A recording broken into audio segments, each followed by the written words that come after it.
Just tight.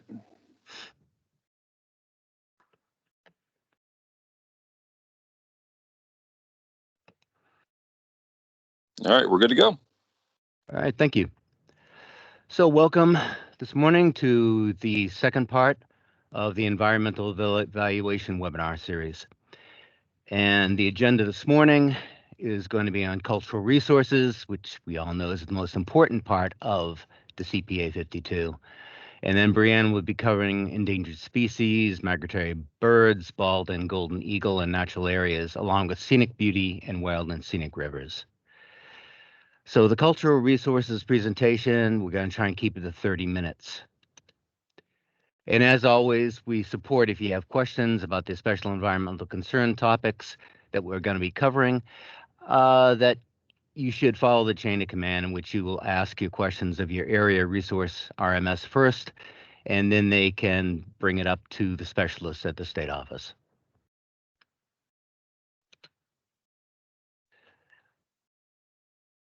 So, cultural resources and the environmental evaluation. This again is going to be very heavily policy oriented in documenting the policy. And this is the last time I'm going to be introducing laws, regulation, policy. So why am I here? Now, most of you are going to be answering because you don't really feel like burning 13 hours in the AgLearn webinars, and you'd rather get the information from us in a slightly more condensed version. But, you know, less existential, why does the Indiana NRCS employ an archaeologist? Because, you know, I admit it, I'm obviously not part of the core mission. You know, that's unless you are under the apprehension that the core mission of the state office is to needlessly complicate your lives. I am not part of directly getting conservation on the ground. And it all stems from the need to be compliant with federal law. What happens is Congress passes laws, and then the NRCS publishes regulations to figure out how we're going to follow those laws. What happens if a federal agency does not follow their laws? I mean, does not follow their regulations. I mean, who are the police? Who's the sheriff? Who goes out and investigates whether or not a federal agency is following its published regulations? If somebody could give me an answer in the chat, I'd appreciate it, and Brianne can pass it on to me.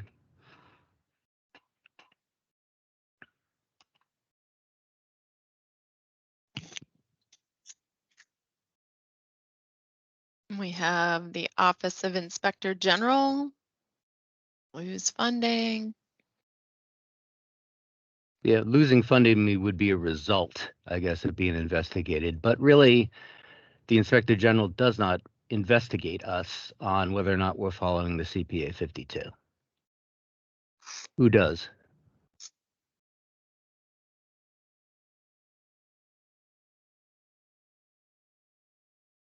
No guesses yet.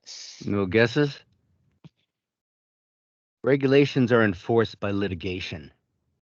It's when we get sued.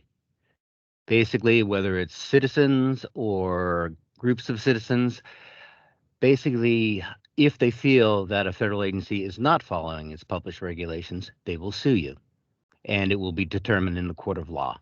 So we are always reviewing what we're doing with the CPA 52, but that's an internal review. That's like policy. As to whether or not it gets enforced, that is a matter of litigation. And I need to give a shout out that Robert did get organizations and private citizens. So Cool. That came right as you were talking. So thank you. So what I'll be covering this morning is what was covered in the webinar for environmental evaluation. So it's not about historic sites, artifacts, or Indiana history, which would be a lot more fun. It's about the law governing our environmental review and how we document it. So I'm here as a proud member of this agency due to laws passed by Congress and executive orders that are promulgated by the President of the United States. So, you know, it's nice to be wanted. How many laws, and I'm just talking about major laws, govern cultural resources within the NRCS? Any guesses? You can put that in the chat as well.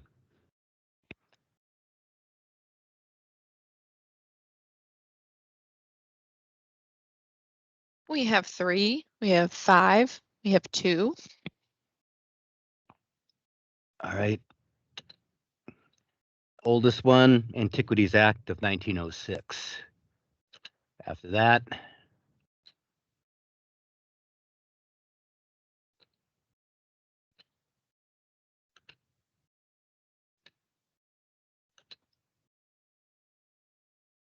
so all of these laws can apply to the NRCS.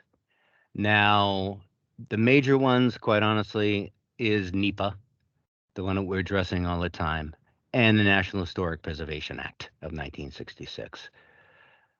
On top of that, you have executive orders that we are responsible for.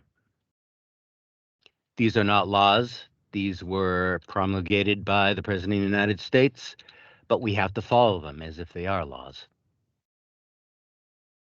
So you notice a lot of these have to do with Native American tribes, and that's because Native American tribes are regarded as sovereign nations, and therefore the relationship with the United States is through the executive branch of the U.S. So most of these laws you're not going to see, and a lot of them don't really apply very often because we work on private lands. You know, we don't build what we fund. We provide plans. We give the client the money. They can either build it themselves, they can hire somebody else to build it, then we check it afterwards. And so because of that unique process that we have, really, it's one reason why NRCS has really lagged behind other federal agencies in being compliant with historic protection laws. There's no real source of litigation. You know, we don't build it, we don't own it. The builder and the owner who we're funding have very little interest in enforcing federal laws to their own detriment. So it's very unusual if we get sued over cultural resources, and it's going to be done primarily by outside groups. So landowning agencies have a very different situation. And over the years, they've added the personnel and the policies to be totally compliant with NEPA and NHPA. And in general, we've more struggled on this. So this is the little pyramid that you're going to be seeing for 90% of what we're talking about in these webinars. You got NEPA Policy Act, you got the Council on Environmental Quality, which is a separate federal agency that oversees how we, whether or not we are in conjunction with the regulations. And then there are NRCS regulations for implementing NEPA. And then you get the general manager manual and policy, et cetera. So, this is kind of a typical NEPA flowchart process in all its glory. And the only problem is I don't really do NEPA. In fact, I can say authentically, I don't do NEPA. Archaeologists have to be different or maybe just difficult. So how do I get away with not doing NEPA? Anybody got an idea? Outside of just, totally ignoring the law.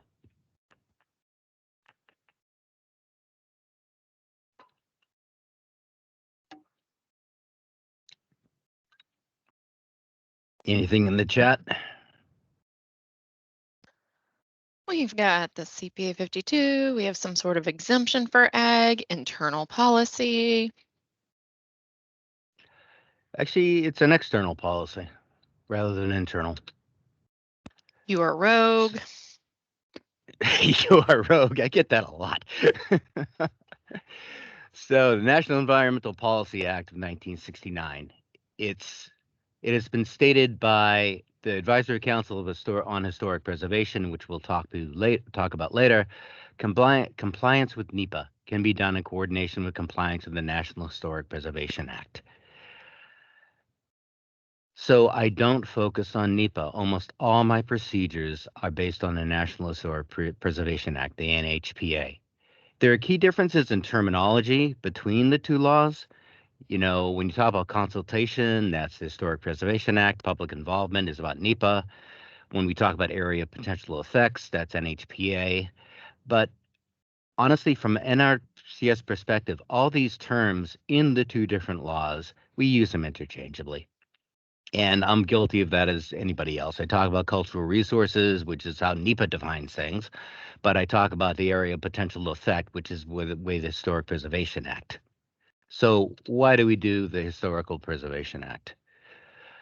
Well, you can also see on the CPA 52, if you hover over cultural resources, they give you information on it. And so this is what has been established by national.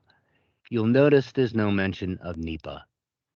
All the procedures that are embedded in that are National Historic Preservation Act procedures.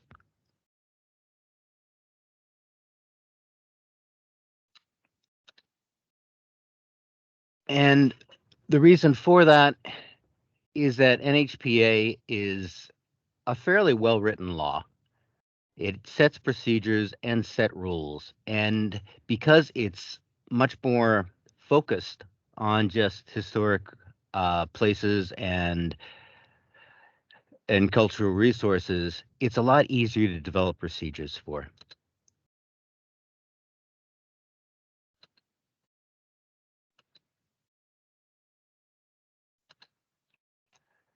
So this was the law in 1966. It established the Advisory Council on Historic Preservation. This is an external agency that oversees when we have conflicts in this law. If you have a conflict between NRCS and the local SHPO office, it gets kicked up to the Advisory Council on Historic Preservation.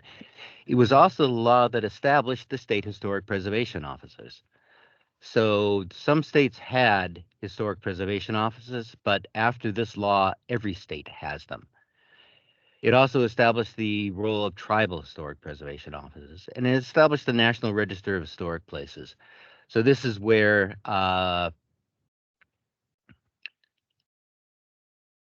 these are the list of historic places in the United States that have certain protections attached to them legally, even if they're privately owned. So NEPA versus National Historic Preservation Act. You know, NEPA is a big, broad umbrella. You're talking about recommendations on cultural resources, environmental justice, water quality, etc. Historic Preservation Act, it's only focused on cultural properties.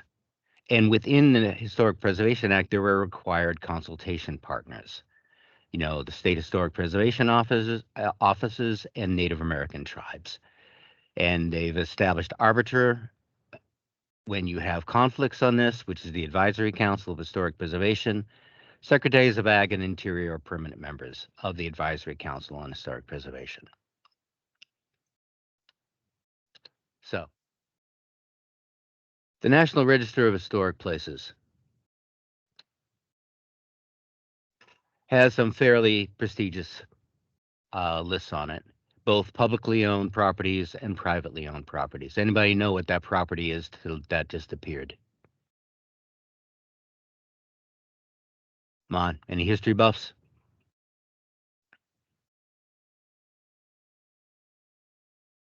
Mount Vernon. Mount Vernon is absolutely correct. So George Washington's house is on the National Historic Preservation, is on the National Register of Historic Places. Anybody recognize that one?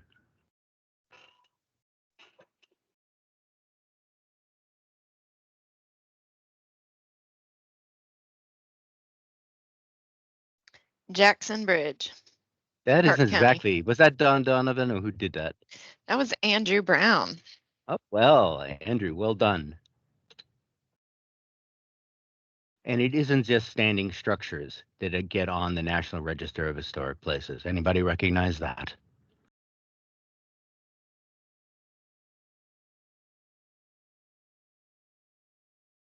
Serpent Mound. I don't see a serpent there unless they make square serpents. And Serpent Mound's in Ohio. Angel Mound. That is, in fact, Angel Mounds, which is owned by the state of Indiana. But you have to realize that most of the sites on the National Register of Historic Places are owned privately. And in fact, up until 10 years ago, the largest archaeological site in the United States in private hands was in Indiana. And this is the Man site down in the Wabash Valley in Posey County. And it was actively being farmed, and also several of the farmers were our clients. So the National Register of Historic Places are kind of the, you can't touch these sites, really. But the problem is the law doesn't say just the sites on the National Register of Historic Places have to be protected. The law says sites that are potentially eligible for the National Register of Historic Places. Therefore, if you're doing a practice that is going to impact, say, an archaeological site or an historic site, it's not on the National Register, but you have to go out there and prove that it doesn't belong on the National Register. That requires time, money, and usually hiring professionals. And this is something that we avoid as much as we can within the NRCS, because it's money that's not going to conservation on the ground. It's money going to be doing an archaeological dig.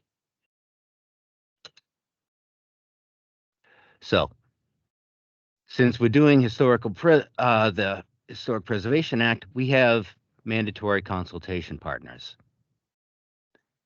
So within Indiana, it's the Indiana Division of Historic Preservation and Archaeology, DHPA, and it's within the Department of Natural Resources in Indiana.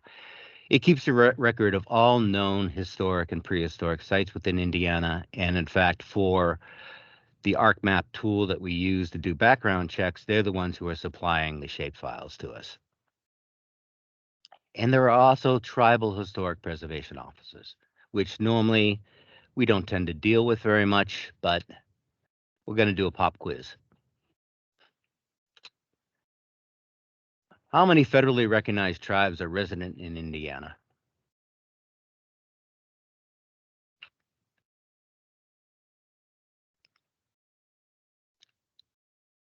We have 0, 1, 0, 1. It's kind of binary, isn't it? It is binary there. Nope, 2 now, 3. We range in answers from 0 to 6. Right. We've got 1. What makes the Pokagon Band of Potawatomi, whose headquarters is up in Dowagiac, Michigan, what makes them resident in Indiana? Anybody know?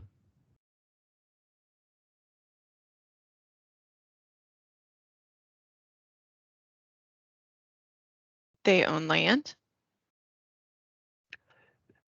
Correct.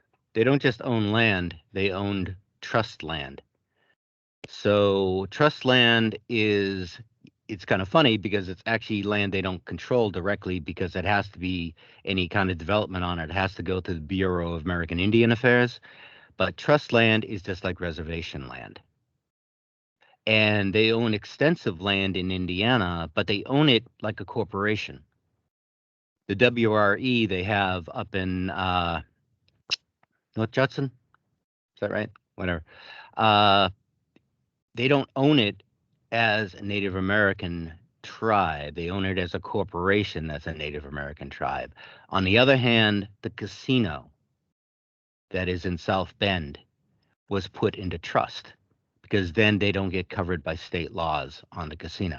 Outside of that, there are multiple groups that probably own land within Indiana, but it's not trust land. So that's make them resident in Indiana. So for me, how many Thippos, tribal historic preservation offices, are located in Indiana? So this is the groups I would have to be dealing with.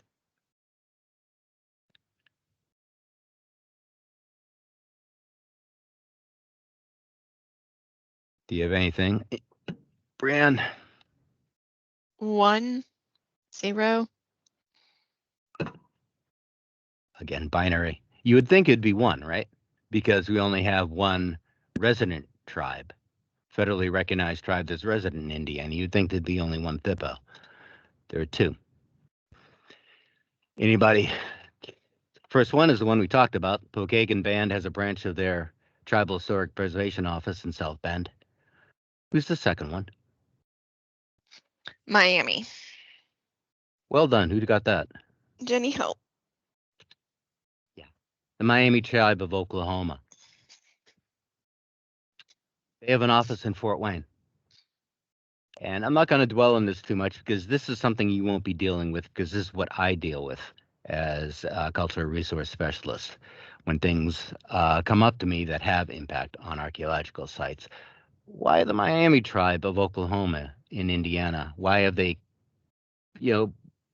spent a considerable amount of money to establish a tribal historic preservation office in Indiana?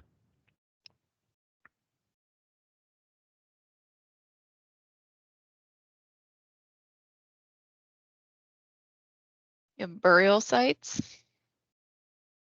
Burial sites, but Delaware, Shawnee, etc. probably also have burial sites in Indiana. The Great Miami River Association.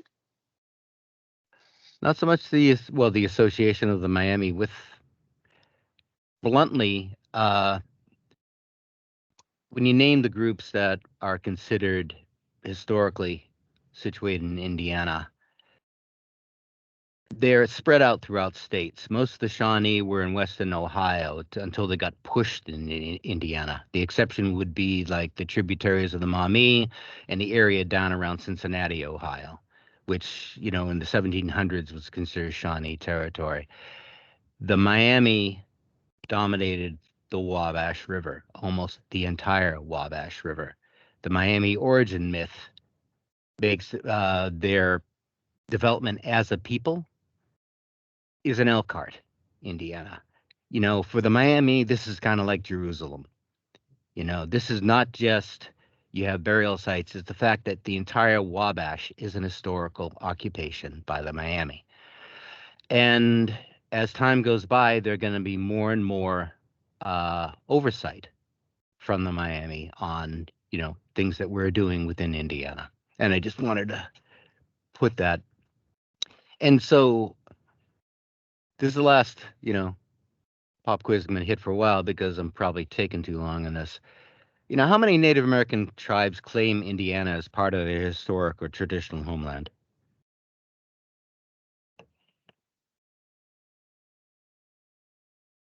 Any ideas? 125. Lots. Lots is a good one. And it depends on who's parsing it, who's counting them out. Minimally, you're going to have 8 to 12. Maximally, you'll have up to like 24 that have had a presence within Indiana. Some have a much deeper connection to the Indiana, like the Miami. Others, like the Delaware, spend a generation in Indiana as they're being pushed across the United States before they get shoved out of Indiana and over to Missouri, and then eventually to Oklahoma. So it's simply those tribal historic preservation officers are required consultation partners within the Historic Preservation Act. So getting back to our current procedures for review of cultural resources, I mean, this has been changing with CD and CART, and cultural resources within CART is never going to be addressed on a national level. It just is not going to happen. So pretty much the procedures that we're going to be developing and improving for doing the cultural resources review is going to be occurring totally independent of CART and CD. And that's just the truth and the way it's going to happen. So the first thing when you're reviewing cultural resources, is it a federal action? And we discussed this last one. If it's not a federal action, you check that it's not a federal action, you move on. Is FA being provided? If there's no FA being provided and it's only technical assistance, again, you're not going to be doing a review of cultural resources. So the main thing is you have to determine if the practice is regarded as ground disturbing, potentially ground disturbing, or non-ground disturbing. So where do you find that? And it's in your Indiana CPA 52. I mean, you just go to the, whoops, let me just jump down here. You just go to the guide sheet.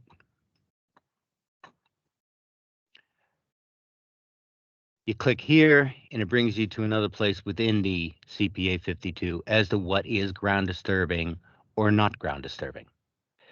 Now, ground disturbing is not really an exact term because planting crops is disturbing the ground. So to make a practice ground disturbing, and this is in Indiana, at which point that it is regarded as an undertaking, you have to have something that gets beneath the plow zone. Now, the vast majority of Indiana has been plowed. You're probably going to occasionally find a situation where you've got this pasture from the 1820s or a woods that have been up, but it's very unlikely. Almost all of Indiana has been plowed at one point or another. So you can see in the top here, this is the plow zone. This is what, has been chopped up by the plow for the last 100 years. And despite the fact you have artifacts scattered throughout that plow zone, they're not considered significant. What's considered significant is down here, what you're looking at below that plow zone. In this case, this is a cultural layer. This is part of a village site in which the top part has been chopped up, but then you've got this area down here that is preserving part of that archaeological village. Here you have actually a trash pit that was dug deeper into the ground beneath that cultural layer.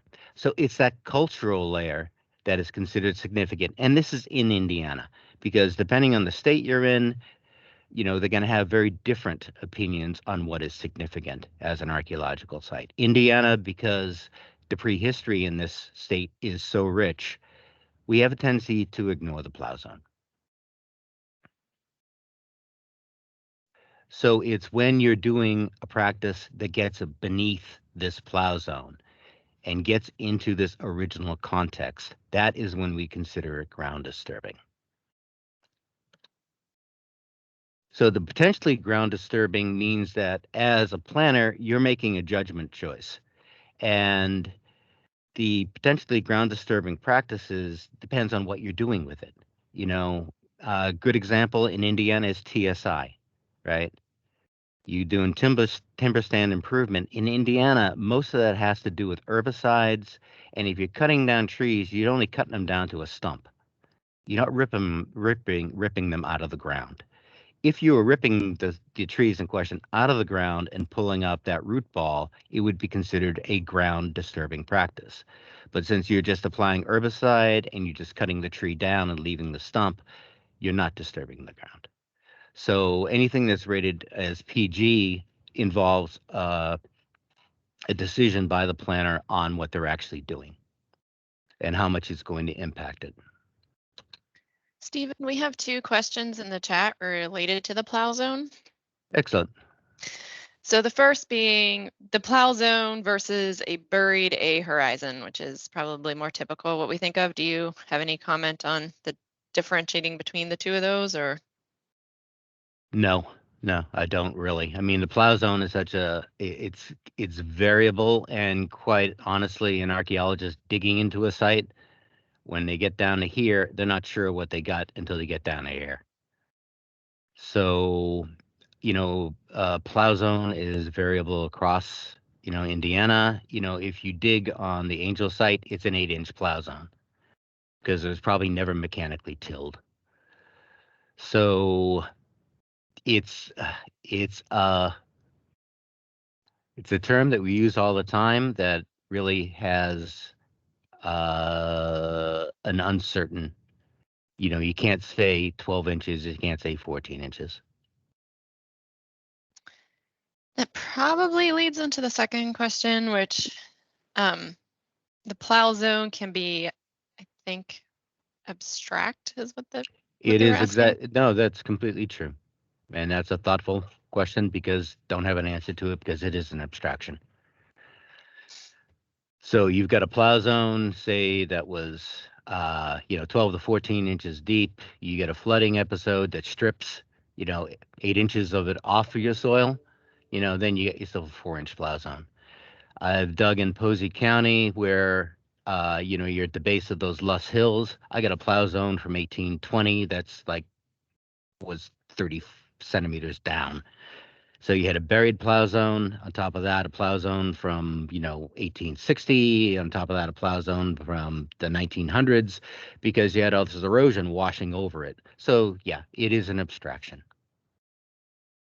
which makes it difficult. Good question. That's all we have for now. Okay, so I wasn't able to answer either one of those. So let's see. Time. All right. So our present procedures for doing cultural resource review is you're doing it outside of CD, you're doing it outside of CART, you're running an Arcmap tool on the area of a potential effect. So the APE, it's a geographic area where you're doing the planned activities, and it's going to be different based on the practices planned. If you're doing a grass waterway, the APE is basically the extent of the grass waterway. If you're in a WASCOB, you have to include your borrow area. Now, and that changes depending on what part of the state you're in. In some areas, the borrow area for a WASCOB is going to be pretty much in the area where the WASCOB is. But you get down in Southwest Indiana, and they're dragging soil from a lot further away in order to build the WASCOBs. So you're always better off going larger than anticipated for the APE.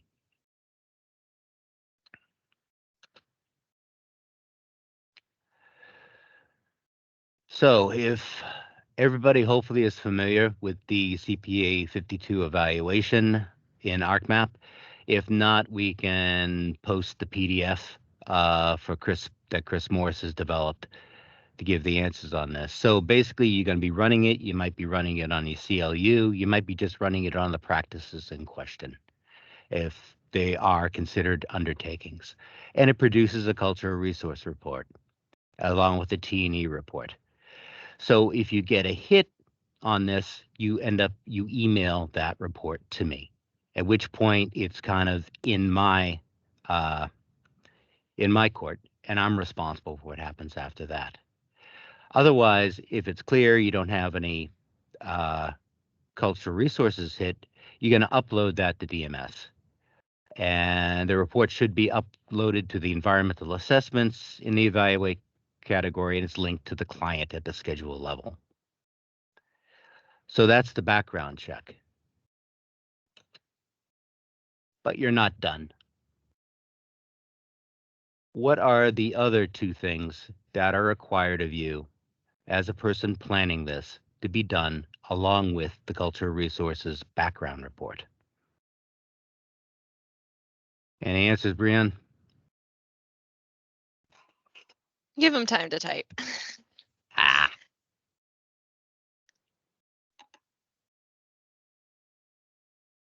Site visit.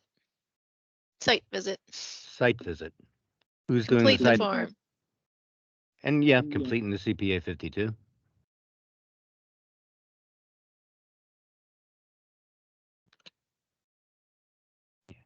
So an NRCS employee that's completed the NRCS Cultural Resource Series, and that's doing the modules 1 through 6 on the web, and then the modules 7 and 8 with me for field. So they are considered able to perform the initial survey of the project area. So you're going out, you're checking out the grass waterway, you're walking down, you're looking around, is there anything on the ground? There's also completing the CPA 52 form, which we'll get to later, but what else are you going to do? Along with, you're out there, you're doing the site visit, you're walking the site, what else do you do?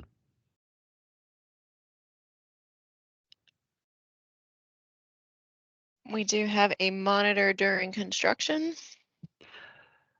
That would be excellent, yeah, but that's much later. That's after we've determined that there's a potential for impacting a site. But what are you going to do when you're on site on the farm? You're going to do your initial survey of the project area, and then you would, if you see anything, you would add it to the CPA 52. What else do you do? Talk to the landowner, take photos. Yeah, talk to the client. And when I first came to Indiana, that was like back in 1988. You still, when you talk to the client, as an archaeologist, you're quite often talking to somebody who'd been owning the property for a long period of time. That has become less common, but it's still the client. You ask the client about the history of the property, and are there cultural resources in the project area? Uh, if they've owned it for a generation, they're gonna know. They're gonna know. The answers you don't want are, yeah, no, we moved those headstones years ago, or you thought the IU field school got most of it back in '89. Back even 20 years ago, artifact collecting is a big hobby. And in all honesty, our agency is responsible for a good deal of the decline of artifact collecting because we do no-till and continuous cover crops. But the idea of walking a field after a disking, after a rain, and seeing what's coming out of the ground was a major hobby for people in the rural areas. And then you have to do the CPA 52. So looking at recording the existing conditions, and this is really where we get the most errors on the CPA 52. It's section G. So if you're doing cover crops, what do you put in section G for cultural resources? Well, first question, is a cover crop an undertaking?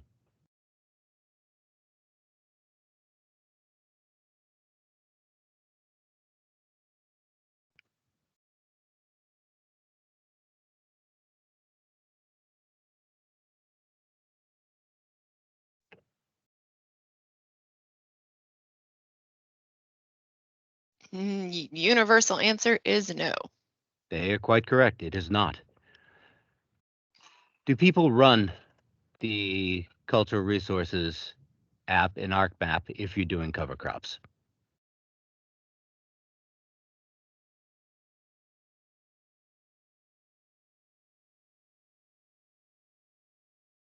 The universal answer is yes, or you should. Be nice if you should, but I don't know if everybody does. But if you did run it and you got no response from that, you would put in section G, there are no sites recorded based on the Arcmap app. Let's just call it an app at this point. So when you get to the next column within the cultural resources, and this is, document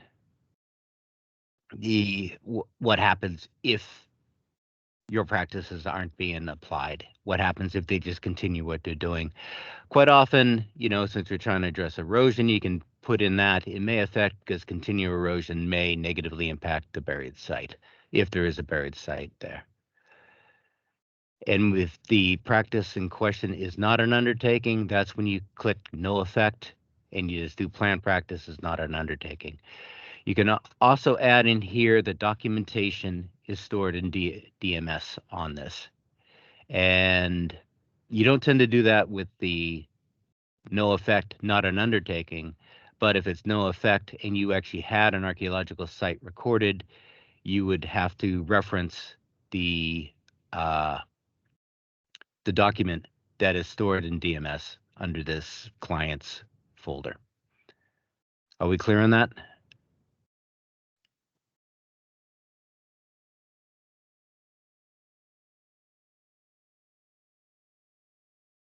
Silence is golden. All right. So I've gone 40 minutes. So I think it'd be a good time for a 5-minute break. Are there any final questions on the cultural resources review within environmental evaluation?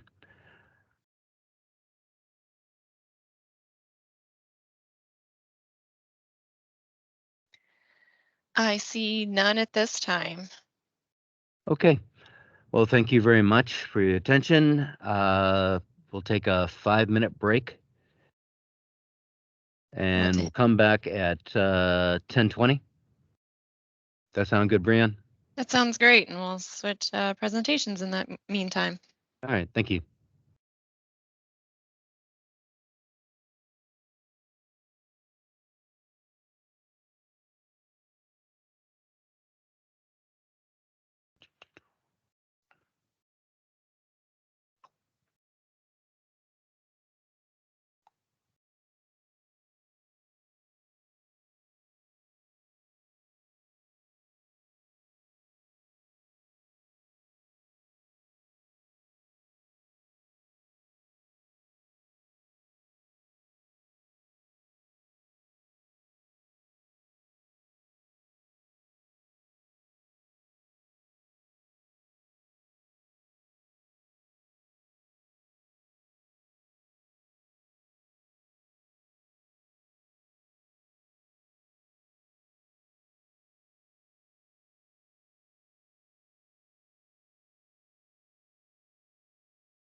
Welcome back, everyone. It's 10:20, so we're going to go ahead and get started on to the next session, or at least part of this session. And hopefully you'll see as we go through the rest of today why we combined these various webinars together into this one particular session. So the next topic we will cover today are the wildlife laws that have the greatest impact on our daily activity. There are three primary laws that we will cover, and we will cover them in chronological order. To understand the development of these laws over time is to see a progression of protection that comes from them. So in fact, on this graphic, we will start with the very first major wildlife law, which is the Lacy Act. This is one that rarely impacts us as NRCS, and it pertains to the interstate transport of poached wildlife, but it's the beginning of a specific protection laws that grew out of a public distaste for the decimation of wildlife populations. So from there, we see additional laws come into play, each with additional protections and each that directly impacts us as planners. So let's start with the earliest of these, the Migratory Bird Treaty Act. So pop quiz, what species of birds are not covered by the Migratory Bird Treaty Act?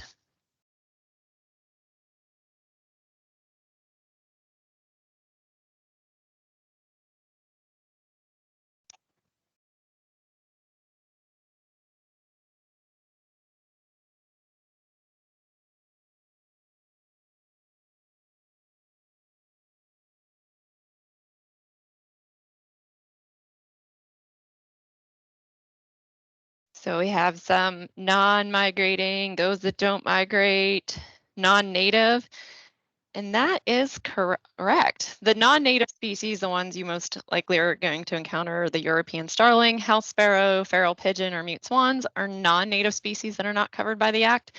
And upland game birds like wild turkey, bobwhite, and grouse, they do not migrate, or at least do not migrate to the extent other birds do. However, do keep in mind that most upland game birds are regulated by the state game laws, so they do have some protections, unlike the non-native species. Interesting fact, European starlings are actually in decline in their native range, so it would be nice if we could send some back there, wouldn't it? The Migratory Bird Treaty itself was signed with Great Britain on behalf of Canada in 1916. The Congressional Act, or the law by which our actions are governed, followed shortly thereafter in 1918.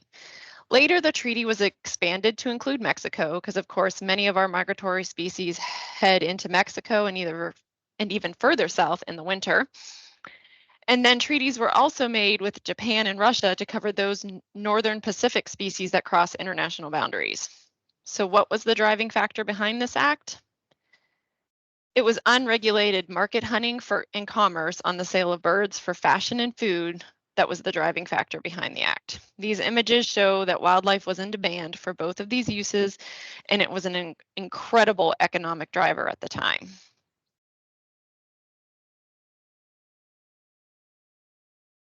One of the largest wetlands in North America was the Grand Kankakee Marsh, which saturated nearly 1 million acres in northern Indiana and Illinois. It was home to some of the highest concentrations of wildlife on the planet. Native Americans considered the Grand Marsh's waters nature's womb. Louis XIV would claim the land as New France. Sportsmen and market hunters called it paradise. Industrialists made their fortunes from its natural capital, and it was dubbed Chicago's food pantry for its seemingly endless supply of fur, fowl, and fin. I encourage you to watch this documentary that is a screenshot here. It is on the marsh, it's on its natural history, as well as the industrial history that led to the drainage of the area for agricultural development and what we see there today. It's a really good piece if you can see it.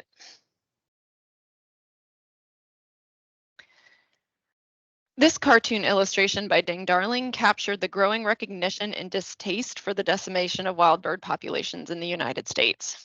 The purpose of the treaty and its associated acts were to make it unlawful at any time, by any means, or in any manner to hunt, take, capture, kill, possess, purchase, sell, barter, or transport any bird protected by the treaties, any part, nest, or egg of a protected bird, or product composed of any part, nest, or egg of a protected bird, except as permitted by the regulation of the Secretary of the Interior. Those regulations include hunting regulations such as regulated waterfowl hunting or the periodic permits of take.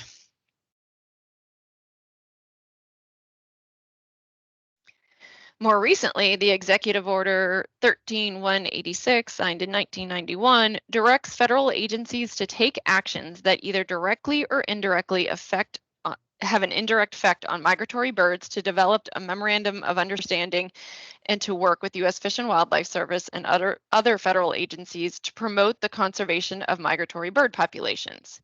The executive order is a crucial first step in creating a more comprehensive strategy for the conservation of migratory birds by the federal government, and thereby fulfilling the government's duty to lead in the protection of this international resource. The order also requires the incorporation of bird conservation considerations into agency planning, including the National Environmental Policy Act. So hopefully now it's becoming clear why the Migratory Bird Treaty Act does show up on the CPA 52. Some of the considerations that fall into this category for us are items such as the bird nesting dates, making sure that we are not impacting migratory bird nesting in areas where we may have practice impacts during the summer months.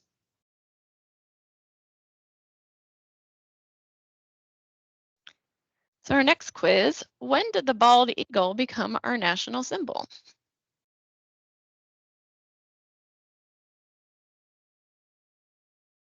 And I do see that Stephen put the link to the Kankakee Marsh documentary in the chat if you're interested. But any guesses on bald eagle when it became our national symbol? That's 1780 from Althea. 1782 from Sherry, and Kellyanne says 1782 as well. Well, 1782 is correct. So now I'm curious, did you just know that or did you quick Google that one? That's impressive. So 1782, the bald eagle became our national bird. The Bald and Golden Eagle Act came much later. The act started out initially to only protect the bald eagle when fears grew that our nation's symbol was in danger of being lost. Later amendments included the golden eagle as well. It is illegal to have in your possession a feather, nest, egg, or whole eagle. It also impacts take, which has the greatest impact on the actions NRCS does. And the primary way we would see take occurring with NRCS action is the disturbance to the nest. This is why a site inventory is necessary. If there are woods, trees, a fence row in the vicinity of a planned practice with the potential for disturbance, then you must look for nests. As eagle populations have risen, so have the nests, which you can see the exponential growth shown in this graph, and that is only up to 2006. It has just gone up tremendously since then. And while the majority of the nests that we do have in Indiana are included in the natural heritage data records that we use in our CPA 52 tool, there are instances where they may not be. If you're near a potential nest habitat, you must look for nests. And they are generally not hard to spot. They are huge. Adult male can hide inside them. As they were up originally banding the eagle nest, the state ornithologist would often disappear from cameras while he was in there with the eaglets. So they are not small. And generally your landowner is going to know when there is one in the vicinity or on their farm. If there is a nest, these are the guidelines that must be followed. This information will come up with the CPA 52 tool as well. The primary specifics of these guidelines are if there are not nests within 660 feet, there are no restrictions on activity. If there are nests, but they are not visible, then quieter, low disturbance activities are permitted, such as hand pulling or spraying of weeds. Activities can take place elsewhere on the property, just not within that radius around the nests. So if brush management is planned in the woods, through the entire woods, it would just be in that 660 feet that they would have the date restrictions associated with it. So you could continue to do mechanical brush management elsewhere away from that radius. If there are activities that must take place close to the nest, then we must consult with U.S. Fish and Wildlife Service. Keep in mind, this does not just apply to activities in the woods or the tree line. Heavy machinery moving in for a grassed waterway or other construction project also fall into this category.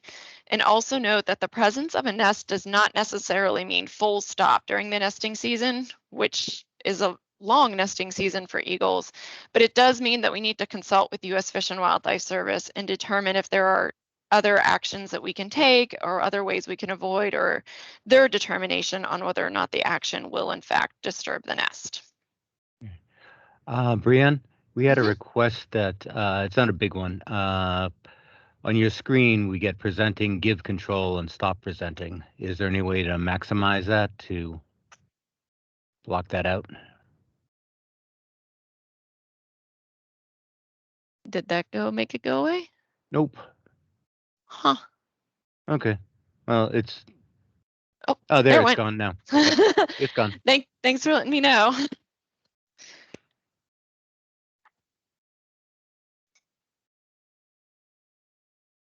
All right, so the next pop quiz. What is the class of 1967 and can you name a few of its members?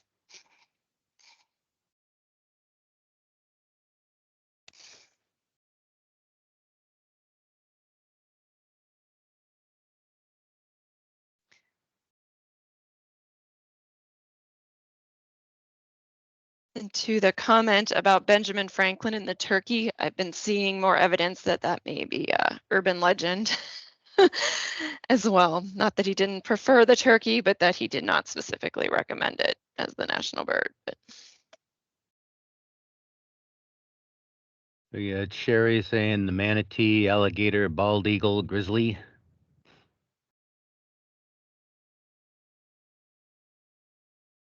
awesome, that's pretty close. So the class of 1967 was the first group of endangered species listed. It was actually a pretty extensive list.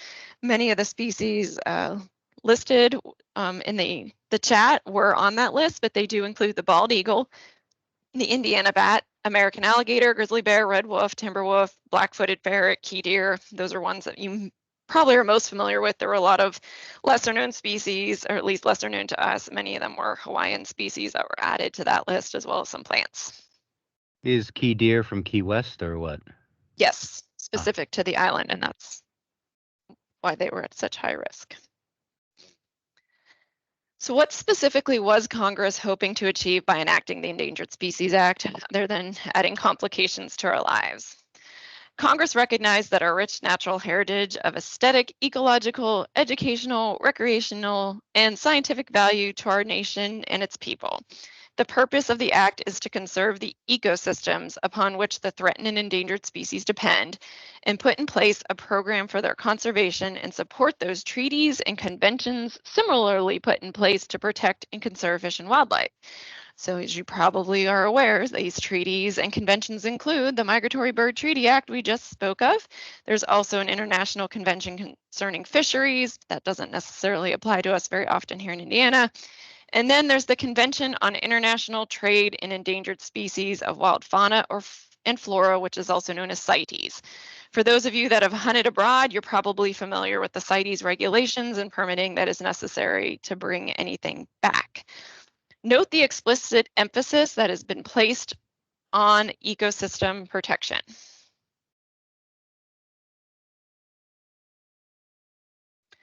There are only two categories of truly listed species. They are endangered and threatened.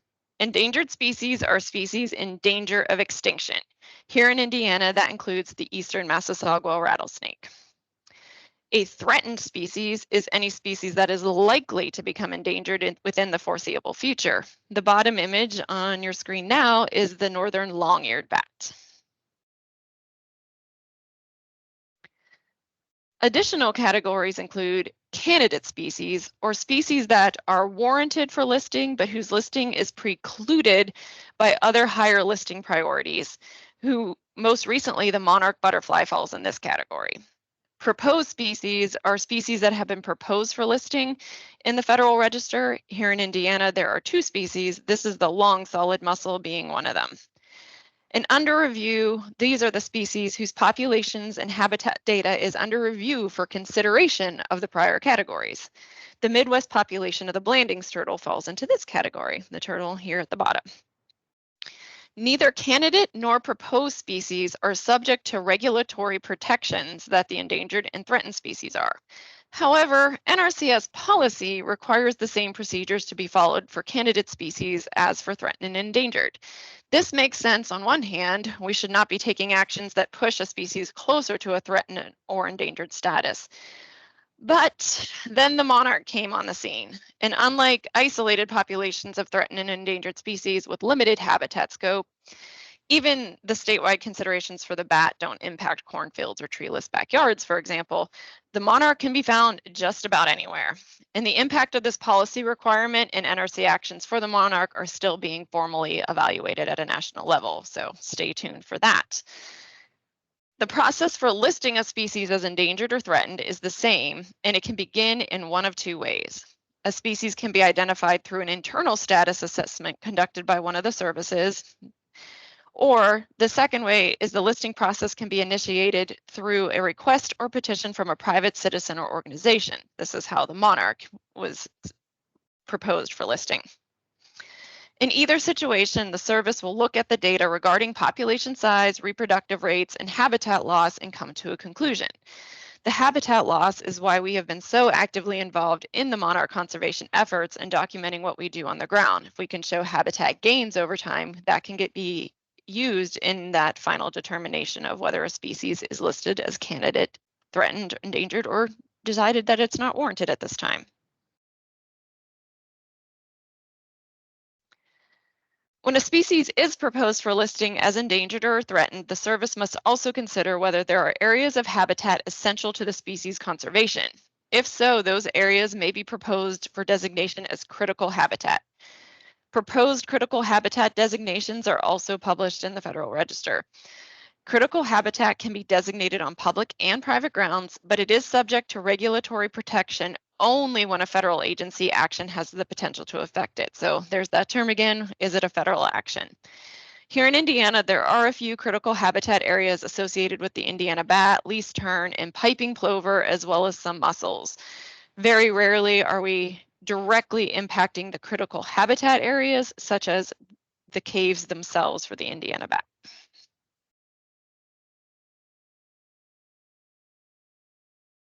Beyond the federally listed species, we also must take into consideration the state listed species. State law also came into play in 1973. You can see here the definition for how each category is identified within Indiana. And in Indiana, those categories with a star, the state endangered and state threatened, carry the regulation with them. Species of special concern are in that sort of candidate, monitoring it just to see where their populations are going. So with each and every one of these laws we just discussed comes the prohibition of take. So what is take? Each of these laws has its own definition. Mostly each of those laws became more specific over time. But in summary, if you harass a species and it abandons its nest, you have reduced its successful breeding for that round or that year. Possessing a part of a species suggests lethal removal or harassment. You can't prove you just found the feather and did not capture, kill, harass, or just pluck a feather out of something. These feathers shown here are eagle feathers. The demand is more than the legal pipeline can supply. These few feathers are worth thousands of dollars. So this is why the possession of any part of the species that are listed in any of these acts is also prohibited. And of course, it should go without saying that outright killing or harming of an animal or even capturing and bringing it into captivity is prohibited. For some species, the illegal pet and plant trade are the major contributors to their decline. Also of note, this includes the accidental killing of a species, as could happen during the implementation of our practices. So this protects a broad range of actions that are out there. And there are repercussions for unauthorized take. Section 11, the Penalties and Enforcement of the Endangered Species Act, spells this out. They are civil penalties and criminal penalties, which can include fines and/or prison time. And this applies to everyone, regardless of whether they use our federal technical or financial assistance. So it is important that if someone decides to decline our assistance thinking that that will get them out of a federal action, they are still subject to the rules and regulations of the Endangered Species Act and could face these fines and penalties. There is an exception for plants as it regards to the general public. Unless it is a federal action, plants do not have the same protections. However, much of what we do is a federal action, so we do need to take into account these plants, such as the ones on the screen here, which are all found in Indiana.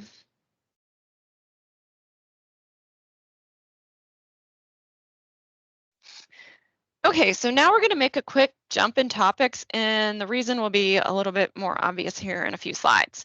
So let's discuss natural areas, which NRCS defines as land or water units where natural conditions have been retained and protected, designated areas of federal government, non-federal government, nonprofit organizations, or privately owned land.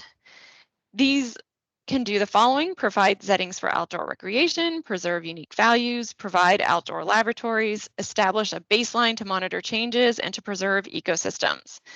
NRCS recognizes natural areas as an official legitimate land use, and NRCS supports the act of designating a land or water unit as a natural area. So there can be both formal designations and informal designations as to what constitutes a natural area. The law that directs NRCS on the preservation includes the National Historic Preservation Act, which may seem strange, but the act also protects national historic landscapes. And then, of course, Nepa became the national charter for the protection, restoration, and enhancement of the environment, and so it provided some additional teeth. And there's also the National Wild and Scenic Rivers Act, which we'll cover separately. Now, Indiana does have formal designation of nature preserves. Indiana's system of nature preserves was established in 1967 Act by the General Assembly called the Nature Preserves Act. The system's purpose is to provide permanent protection for significant natural areas within the state. A natural area by this law is an area of land and or water which has retained or reestablished its natural character, has unusual flora or fauna, or has biotic, geologic, scenic, or paleontologic features of scientific and educational value. Indiana also keeps records of places in the state that aren't under formal protection that have those unusual floral or faunal characteristics associated with them. So how do we determine impact? Some questions you need to ask as you're out planning. Is there a natural area nearby? Is the activity in the natural area? Will the practice alter perennial cover, such as changing from one perennial cover type to another? Brush management and forest stand improvement can fall into this category. If a practice is contained within the cropland, there's no effect. But you do need to determine, will the practice result in off-site impacts such as drift and runoff, even if that is temporary? In general, we are not impacting natural areas to any great extent. So what we're really looking at is if we're working in a potential natural area, how are we changing the cover? How are we changing the ecosystem while we're there? So next pop quiz, who is the keeper of the T&E data for the state?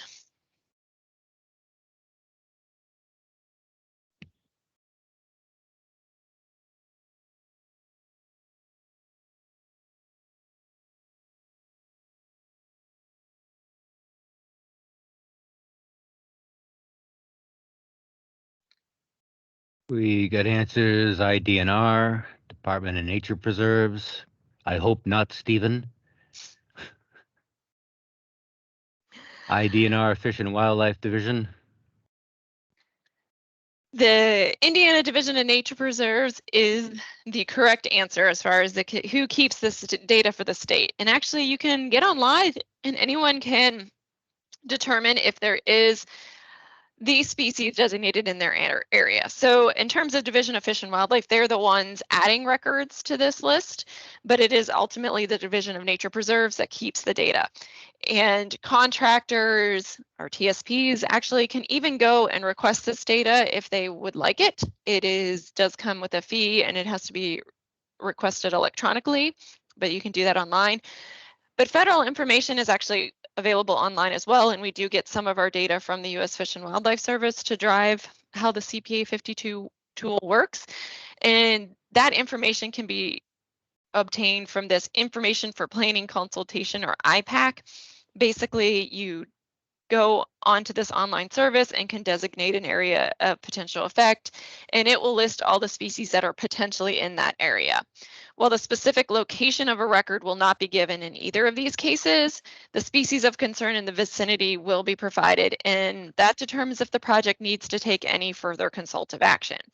We have thankfully been able to simplify this process in the state for us by having the CPA 52 tool and having this data running in the background with that tool. And that was the reason I jumped ahead to include natural areas in the discussion with T&E and the Migratory Birds and Bald-Eagled Act, is that there are some records and resources for natural areas available in the CPA 52 tool for natural areas along with the other data.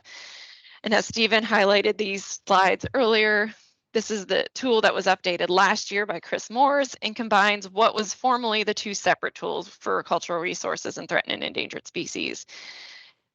It's nice because we get that single output that Stephen and I then can use to complete our portions of the assessment. From the T&E and natural area side, if there is a record, you will see these additional printouts. These printouts contain information on where there could be likely impact, when it may be necessary to submit to the state biologist for additional review. Given the sheer volume of species, especially state-listed species, some of those have very few records or in places we're not likely to be doing much work.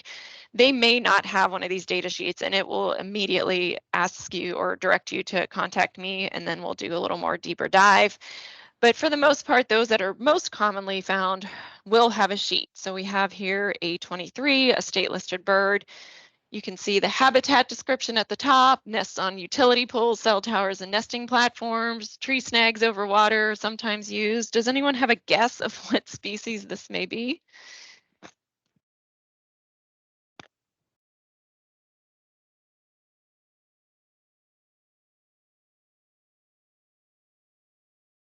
Yes, it's an osprey.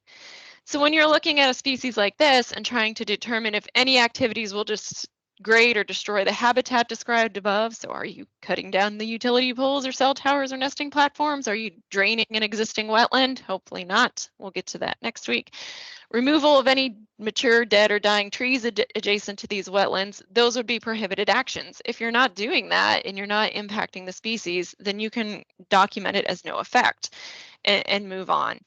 If you would be doing those actions, well, in the case of draining a wetland, we're probably going to halt the project anyway, but you would be able to send that up and ask me to evaluate it. One thing we have discussed is an increasing use of drones for the spraying of herbaceous weeds in wetland areas, which could be disturbing to osprey. So that is something that if your client is considering that, definitely submit that for further review. The fact sheet over on the right is a federally endangered insect, which in Indiana we only have two, and it is the rusty-patched bumblebee. In this case, there are two different zones that we will get information on from U.S. Fish and Wildlife Service, and it is the high probability zone or the high potential zone that we are most concerned with. And you can actually go online and see where these zones are with a map. These areas definitely require additional review, and they're going to involve extensive consultation, informal consultation with U.S. Fish and Wildlife Service to make sure we have no chance of take on the rusty patch. Again, similar to the monarch, this species, although it is not widespread and it's not migratory like the monarch, it has some broad habitat types and uses, so we definitely need to be careful. And there's a lot of activities that protect habitat for the rusty patch or manage it that could potentially take a rusty patch. So there's a lot of different considerations that need to go into these practices. So that is why these high potential zones will require additional review. The low potential zones are areas that should be given consideration for establishing additional suitable habitat to help the species continue to thrive.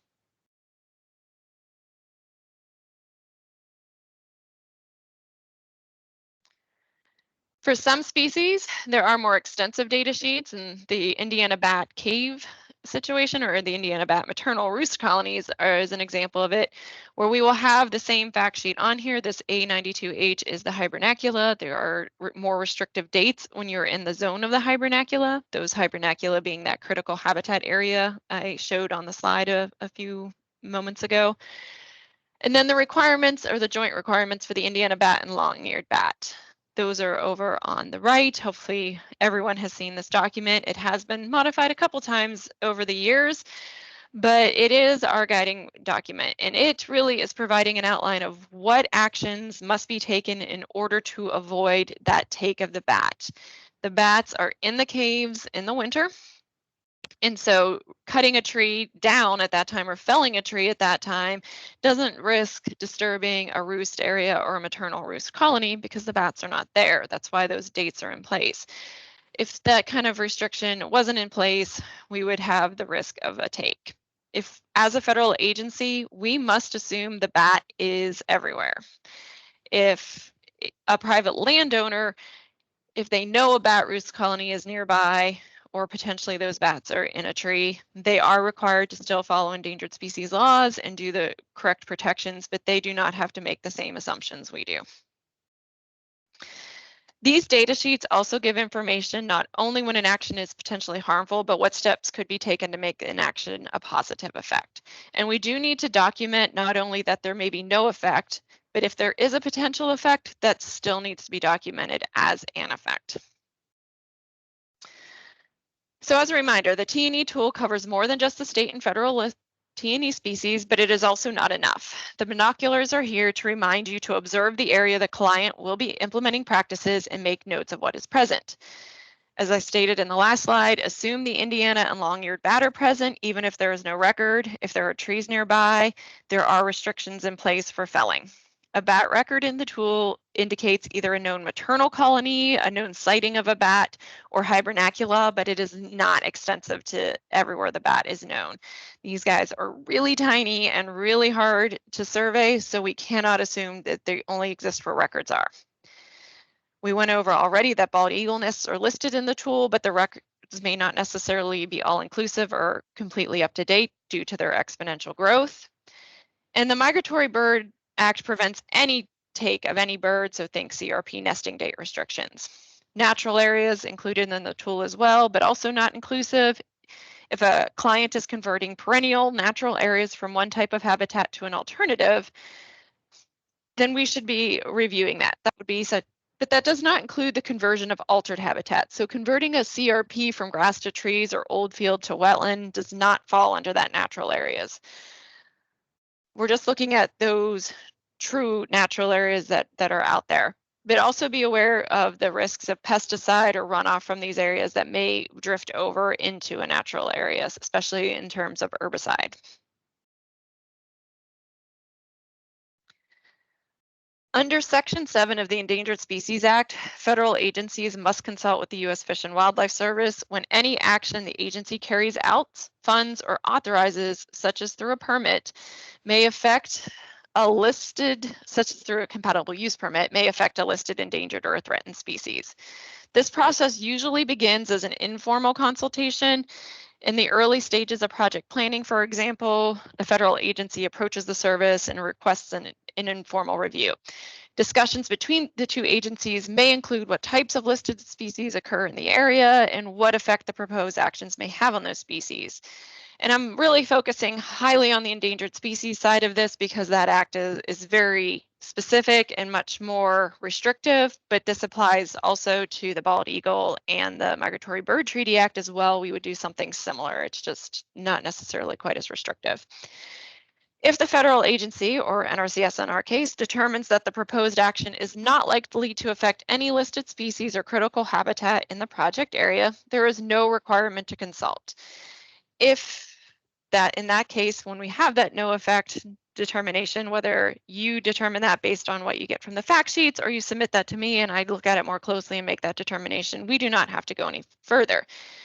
But if the action may affect the species, then the agency will have to prepare a biological assessment or a documentation of what we think that effect will be, and then to submit that to the U.S. Fish and Wildlife Service or to the state. In order to complete the T&E review process and that informal consultation with U.S. Fish and Wildlife, or even with the DNR, a participant needs to authorize us to share that data. If they are not open to sharing this data, an informal consultation cannot be completed, and NRCS must halt further technical or financial assistance. So we do need to get permission from the participant. The participant should be advised that they will need to work with these agencies directly, and that regardless of our assistance, they are still subject to these laws and regulations. Also note that the presence of potential threatened and endangered species on someone's property is a sensitive topic, as it does come with potential of regulation. Reminder that just because there is a T&E record, that does not necessarily mean it is on their property, only that it is in the vicinity. And NRCS will consult with U.S. Fish and Wildlife to develop a practice plan that will avoid take on those species, so the presence of a species in most cases is not going to halt a project. But we also must be respectful of a participant's wish not to provide this information to the U.S. Fish and Wildlife Service. And the permission form is available both embedded within the CPA 52 tool, and it can be printed off for pen and ink signature, or there is also on SharePoint a PDF version that can be electronically signed by both you or by the participant, or any members that you don't need to sign it, but by the participant. So we just need authorization to proceed to share that information, because it will include location data as well as what they are planning to do. To assist with the documentation of informal consultation as well as submitting it to the state office for additional review, this form was created this year.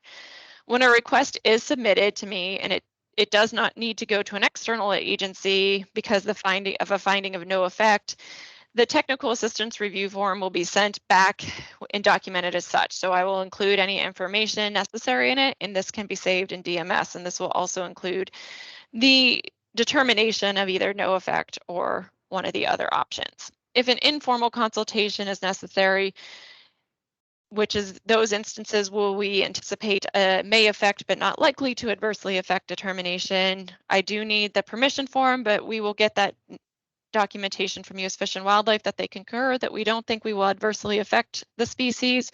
And then I will still complete this documentation as a cover form to send back to you along with U.S. Fish and Wildlife Services determination.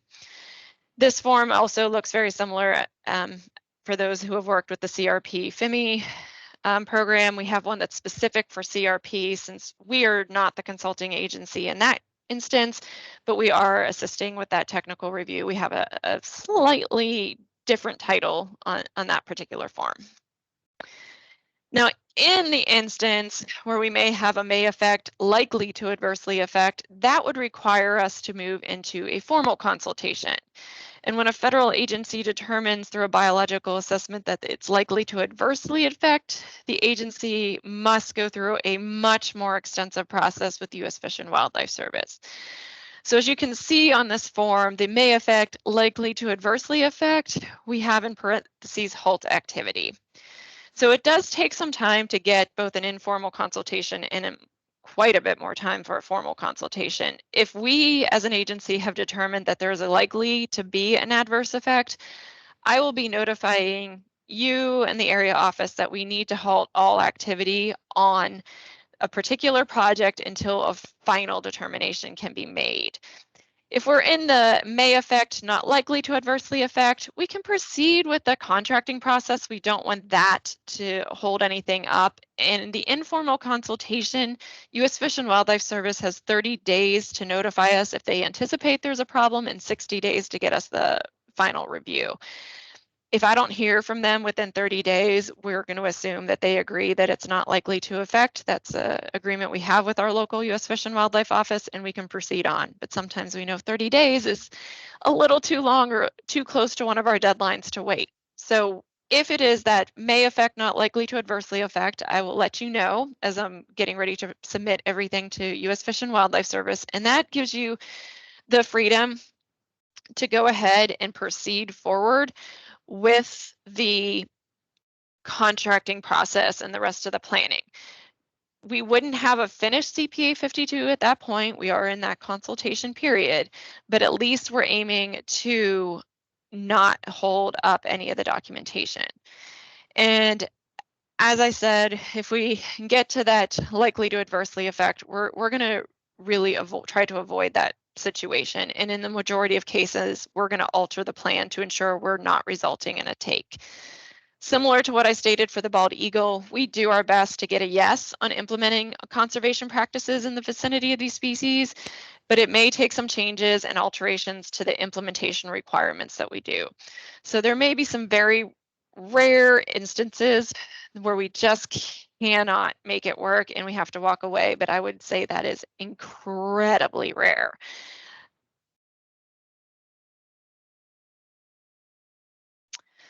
And finally, to wrap up today, let's talk about two more special environmental concerns. Scenic beauty, the protecting of scenery and other important resources through prudent land use and management that has been the essence of our national conservation approach. So believe it or not, scenic beauty, which seems like it would be very much a personal opinion, does come with it some guidelines. Planning assistance includes analysis, conservation, and enhancement of scenic beauty, and emphasizes practices that take these aspects into consideration. The resources we consider include the visual landscape resources such as landform, vegetation, water, structures, combinations of all of the above. And it's not just is it good or is it bad, but it's actually more complex than that. This is a table that is actually available in Technical Release 65 entitled Procedures to Establish Priorities in Landscape Architecture. And while it's unlikely you will need to access this table often, it helps to put into context what we should be looking for. Across the top, you see three categories: distinctive, average, and minimal. And on the left column, there's some landscape visual resources listed. So looking at something like landform, if it's distinctive, it's got a dominant geomorphology, topographic patterns that provide visual diversity to an otherwise homogeneous landscape. If it's average, it's visible, but not a dominant characteristic. And minimal, there's unapparent geomorphology, homogeneous topography, patterns provided with no visual diversity. So you can see it's based on how complex these different forms are, what they provide from a visual standpoint out there. It can also include the vegetation. Is there visual diversity in an otherwise homogeneous landscape, unique plant specimens or communities? Versus minimal, it's a homogeneous topography patterns and vegetation and no visual diversity. We're taking a look at these and making sure that what we implement do not obstruct any of these. Some key points to consider are practices should not result in a blocked scenic view. They should also blend into the landscape, whether undulating lines or color selection. Note the color selection of rocks on the left at the bottom versus the right. The color selection is not critical in, say, a drainage ditch spillway, but should be taken into consideration when impacting a natural area.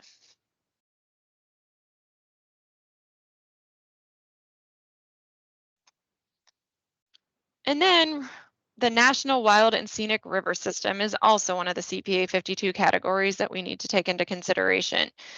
This scenic river system was created by Congress in 1968 to protect and enhance certain rivers' free flow, water quality, and outstandingly remarkable natural, cultural, and recreational values. The Act prohibits federal support for actions such as construction of dams or other in-stream activities that would harm the river's free flowing condition, water quality, or outstanding resource values. The impact of such actions is evaluated by the Federal River Administering Agency or the National Park Service for state-administered rivers. The nationwide rivers inventory, which is oddly or similarly abbreviated NRI, not to be confused with our NRI, is a listing of more than 3,400 free-flowing river segments in the United States that are believed to possess one or more outstandingly remarkable natural or cultural values judged to be more than local or of regional significance. Under a 1979 presidential directive and the related Council of Environmental Quality Procedures, all federal agencies must seek to avoid or mitigate actions that would adversely affect one or more of the NRI segments. And this is why we see National Wild and Scenic Rivers on our NEPA document, the CPA 52. There are 4 categories of rivers we must review when planning. The requirement prohibits federal support for actions that harm flow, water quality, or outstanding values, or classification with the consulting or administrating agency. So some examples of national wild and scenic rivers, and you may have been on or seen some of these yourself, include the Genesee River in New York, the Buffalo National River in Arkansas, the Chattahoochee River National Recreation Area in Georgia, and the New River Gorge in West Virginia. And we're going to keep this discussion pretty brief today because although Indiana has approximately 35,673 miles of river, none of them are designated National Wild and Scenic Rivers. And as we look at the next level requirements, the National River Inventory, Indiana is still a none, as is the Special Federal Rivers category. So pop quiz, does this mean we can ignore this special environmental category? Is this an NA across the board?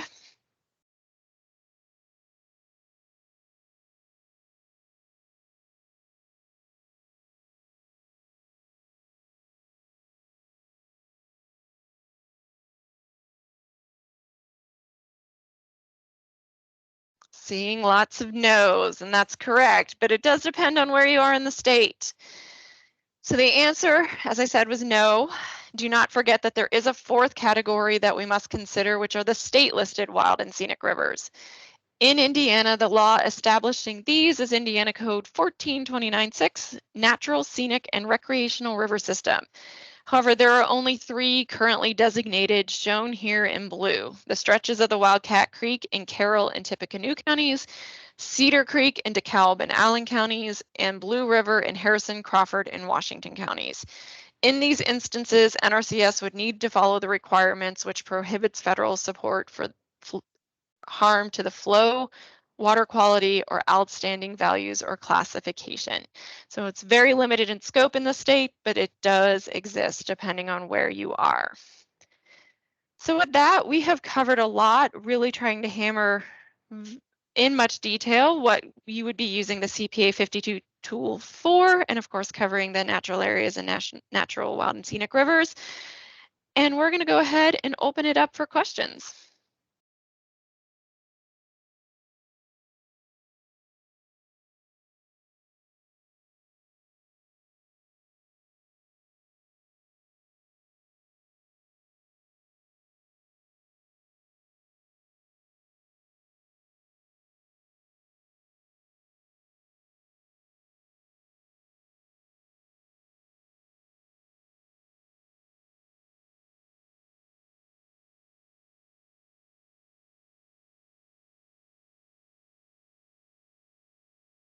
We do appreciate everyone's participation today.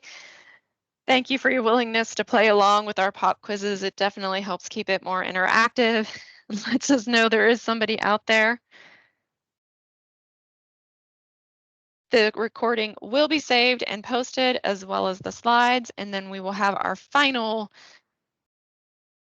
in the series next week to cover the remaining special environmental concerns and also the categorical exclusions, which are an important final presentation topic. Thank you, everyone.